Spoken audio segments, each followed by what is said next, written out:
Hello guys, welcome to Pronouncist, your pronunciation guide.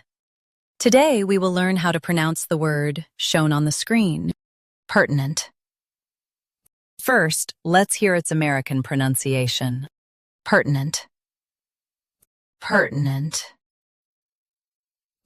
Now, read the syllables of U.S. pronunciation shown on the screen naturally. Pertinent. Pertinent. Now, let's focus on British pronunciation of this word. Pertinent. Pertinent. Now, read the syllables of British pronunciation shown on the screen naturally. Pertinent. Pertinent. US has per. UK has p. Practice repeatedly and you'll soon be able to say this word perfectly. The best way to practice is to repeat the syllable multiple times. The meaning of the word is important and related to the point. Try repeating this word several times to improve your pronunciation.